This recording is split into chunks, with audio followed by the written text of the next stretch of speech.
At the Briarwood Hotel, every staff member knew one rule. Never talk about room 313.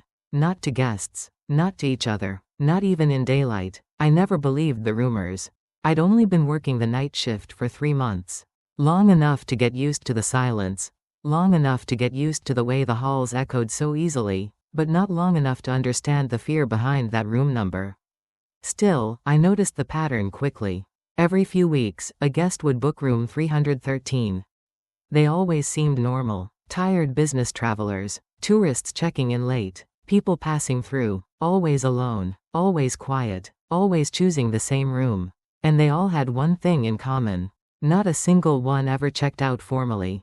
They just vanished. Their bags left behind, their beds still made, their belongings untouched. Management always brushed it off. People leave early, people forget things, people don't think, but I've seen enough to know when someone leaves in a hurry. And when someone doesn't leave at all. Last Friday, a storm rolled in. The kind that makes the whole building tremble. The lobby lights flickered every few minutes. The security cameras glitched, and the hotel felt more empty than usual. I was alone at the front desk, counting minutes on the clock, when the booking system chimed. A new reservation, room 313, but there was no name attached. No payment information, no source, just a timestamp, and the words, checked in. I stared at the screen for several seconds before the printer beside me whirred to life. Paper slid out. A room key dropped into the tray. I picked it up, cold, colder than the air around it. My name was printed across the front. Emily Carter, not the guest. Me. I felt the whole lobby shift. Like the air thickened, like the hotel itself was waiting. I should have thrown the key away. I should have called someone. But curiosity is stronger than fear, especially in empty places. So I walked. Up the stairs, down the corridor, toward the room I'd only heard whispers about. The hallway lights flickered as I passed beneath them. The carpet squished under my shoes like it was damp, even though it wasn't. The door numbers blurred until only one stayed in focus.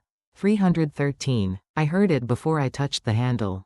A whisper, not words, just breathing, slow, steady, as if someone stood inches behind the door. But when I pushed it open, the room was dark and empty. Not abandoned, not dirty, just untouched, like no one had ever stayed there. The bed was made perfectly. The curtains didn't move. The air was still and freezing. My eyes drifted to the closet. The door was cracked open. A thin line of darkness cutting through the room. I felt something inside the crack. A presence. Waiting. I approached slowly, my pulse loud enough to drown the storm outside. I reached for the door, my fingers trembling, and pulled it open. Inside, stacked neatly, were hundreds of check-in forms. All names. All from guests assigned to room 313. Page after page after page. Each name crossed out with thick black ink, like someone had violently erased them. Except the last form. It was dated tonight. The name printed at the top was mine. Emily Carter. Signed in neat hotel standard typing. Only the signature line was blank. Waiting. My pen was still in my pocket. Still warm. Still full of ink. The room grew colder behind me. The door shut, quietly, by itself. The lights dimmed until the only thing I could see was that empty signature line glowing faintly. I realized then what room 313 was. Not a place for guests. Not a room for the living. A registry. A ledger. A list that demanded to be completed. And tonight, it wasn't waiting for a new guest. It was waiting for me.